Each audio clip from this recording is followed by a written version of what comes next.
Hey guys, what is up? It is me, Pagey, here with my first video on Titans in a while, and it will be my review and breakdown for Season 3, Episode 4, otherwise entitled Blackfire. So, of course, spoilers if you are not caught up, go away. But to start off, I will just be giving a quick recap and thoughts about the first 3 episodes. So if you just want to be, focused in and dialed in on Episode 4 onwards, you can go to this time on screen right now, or there might even be like a little chapter thing in the timeline you can click on. Either way, this is where episode 4, the discussion around that starts, so click on that if you don't care about this beginning bit. But heading into this season of Titans, I was hesitant. I was even on the border of not even watching it, or at least waiting until other people watched it and said, yeah, I think this was pretty good, maybe you should watch it.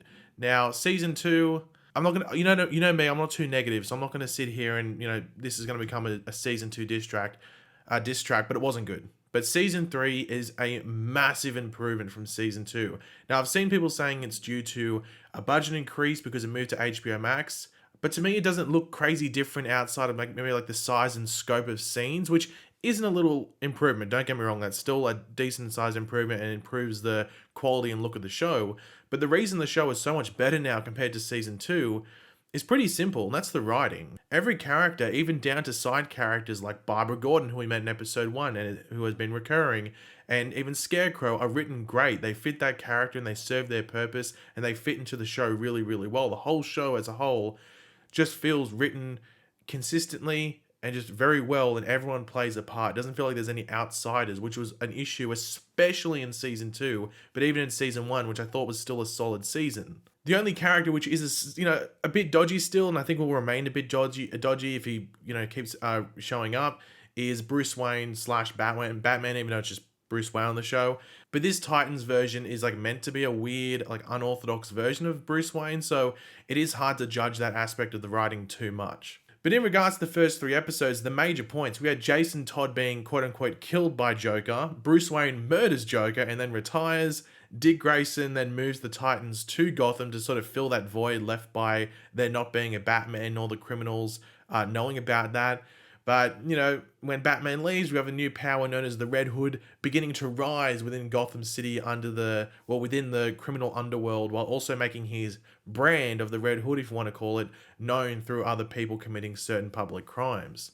Now, Corey, aka Starfire, is having like flash suppressed memories or visions, which have her blacking out of sorts and going into a Tamarin mode, even speaking the language and everything like that. But of course, they don't really hide the Red Hood secret for too long. Red Hood is actually revealed as Jason Todd in episode 2. Saw people complaining about this. I mean, they did it in the trailer. So they were sort of showing us that it was going to be revealed early, so I don't know if you can really complain about it too much. But yeah, he's not so dead after all, and he puts his plan into motion by luring in Hank Hall / Hawk, placing a bomb in his chest that is pretty much inevitably going to blow up, and despite the team's best efforts, they aren't able to succeed, with Jason actually playing Dawn or Dove into being the one to detonate Hank's bomb, even though Connor, aka Superboy, was potentially going to stop it. So Hank died a hero doing what he was just trying to be, the good guy and help out, and it got him killed.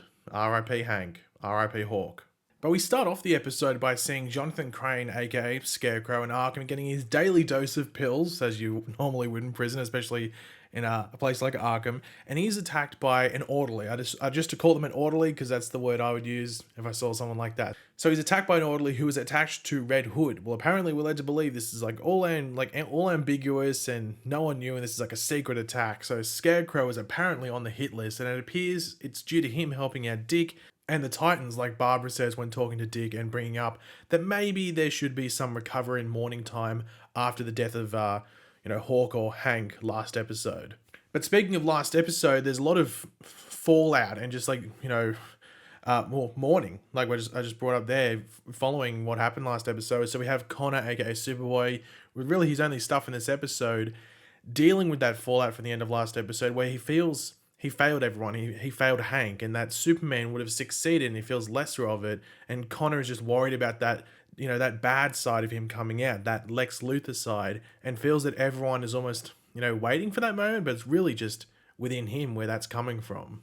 And really, the person that really should be, talking to Connor and reassuring him that it's not his fault is the person that comes in, and that's Dawn, and she doesn't blame him because it isn't his fault. It's Jason's. I mean, if it's one person's fault, it's Jason Todd's, it's Red Hood. He's the one that put the bomb in there. He set it all up. It's 110% his fault. But Dawn also does feel some baggage, but she is up and out of Gotham. She is on her way to Paris. Now, I'd assume we're going to see her again this season, but I'm assuming that even with Hawk dead, I don't know how big of a presence Dove is, and like she also talks about like, you know, so close to moving on from this side of her life and everything like that. So I'm assuming we're going to see her again. I just don't know when, but we'll wait and see. But I don't know if that felt like necessarily the best goodbye scene forever. So maybe we might get something else. But yeah, we'll have to wait and see. But one of the more surprising reveals in this episode was that Starfire hates pizza.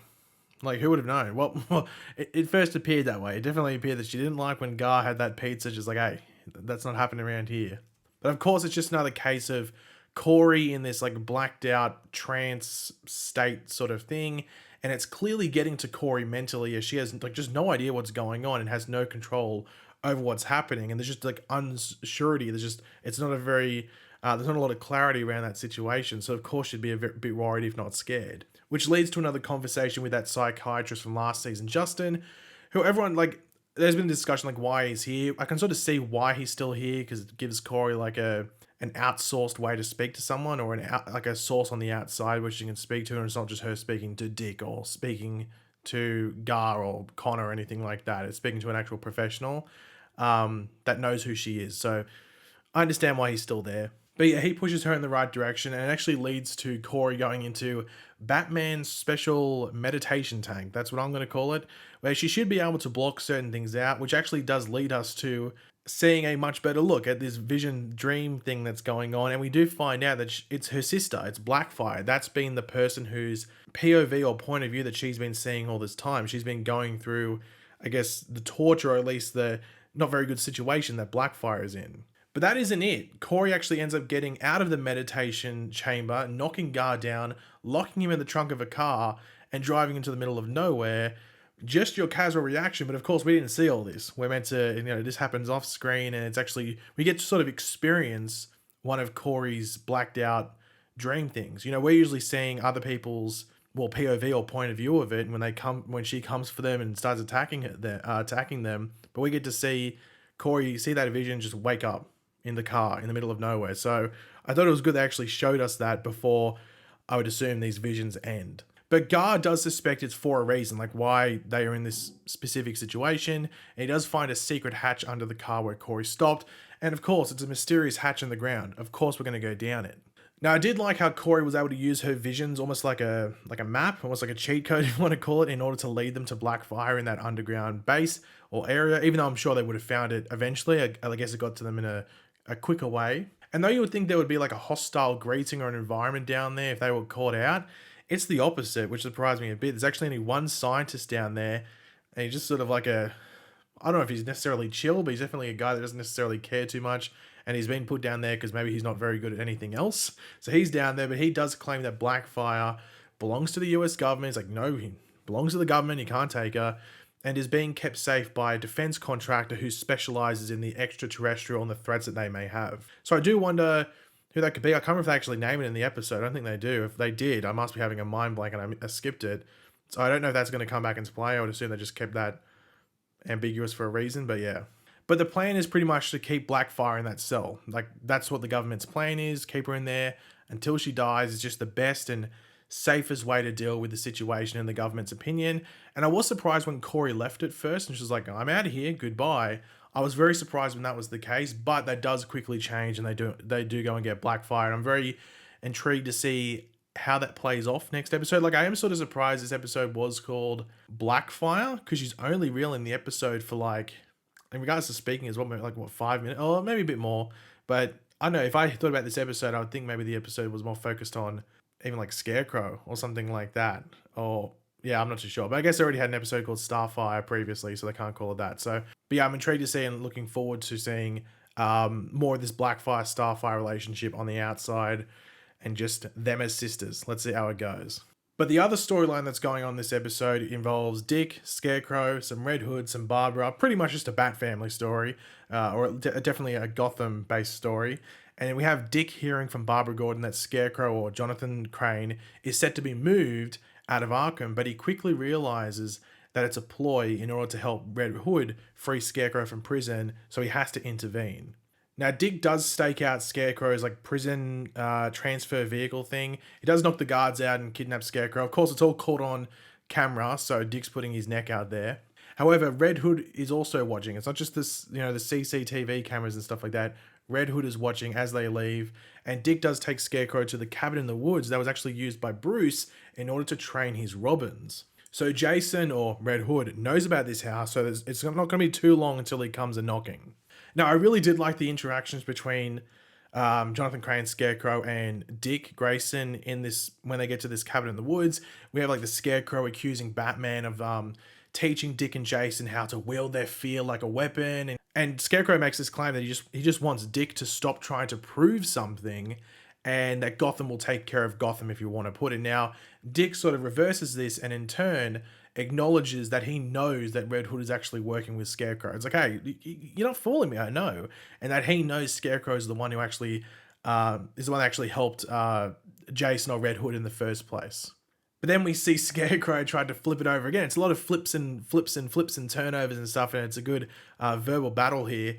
But we have Scarecrow just trying to, pretty clearly get within Dick's head and try and mess him up. And Scarecrow tells him it was only too easy to actually mess with Jason and build him into the Red Hood after what happened last season with Titans and even Bruce Wayne and what they did to him. But my favorite part of the episode, I think, at least especially with the Dick Grayson stuff, is when you can just see that Dick isn't scared of Scarecrow at all, or really any of the consequences that he is going to face based off this. So like we have Dick telling Scarecrow that story of when Bruce Wayne left him in the woods alone to conquer his fear. It was his first time out there alone, and how he survived without Bruce at all, even cutting off the wolf's head.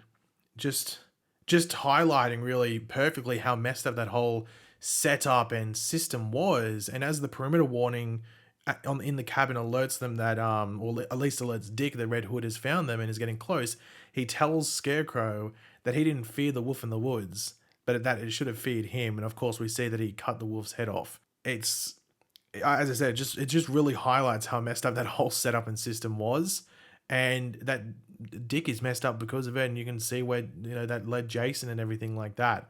Like it's, I mean, I was definitely scared of Nightwing at that point. But speaking of Nightwing, we do get this Nightwing versus Red Hood round 2 sort of fight. Now, Scarecrow does try to escape during it, but is sent flying back by like a force field barrier of sorts and appears to be knocked out, and we'll come back to that later on.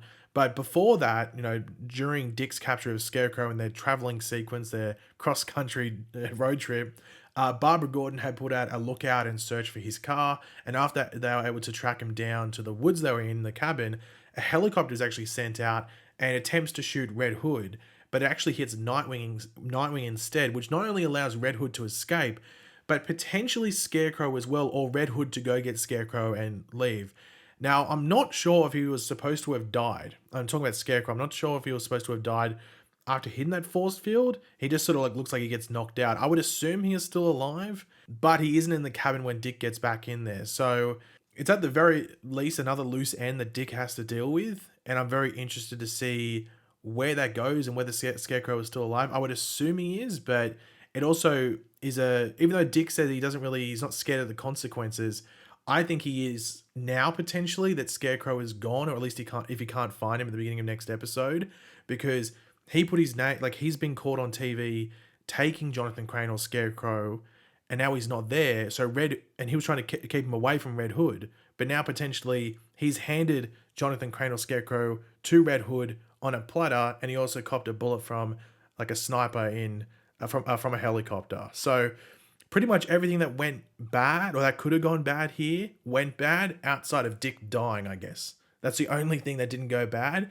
And I guess it just depends on what happened with Jonathan Crane, whether he was taken by Red Hood or he died in that force field. I'm not too sure, but I would assume that Red Hood has him. I would assume that Jason's got Scarecrow, and let's see where that could potentially go.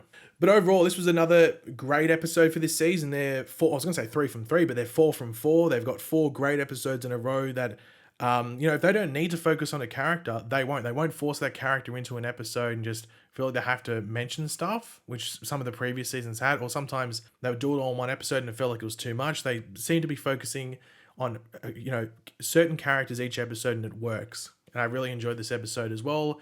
I'm intrigued to see where not only the Starfire and Blackfire stuff goes, but potentially also this Red Hood stuff if he does have Scarecrow in tow, which I'm assuming he would, but once again, that's a wait and see until the next episode. But yeah, guys, thanks for watching. Hopefully you enjoyed the video. If you did, it'd be awesome. You could drop a like on it, show your support. Let me know in the comment section down below your various opinions on this. What did you love from this episode? What did you hate? Just general thoughts. Let me know in the comment section down below. Any theories? Also curious. Let me know in the comment section down below. And of course, if you are new to the channel, make sure to subscribe, and I will catch you guys later. Goodbye.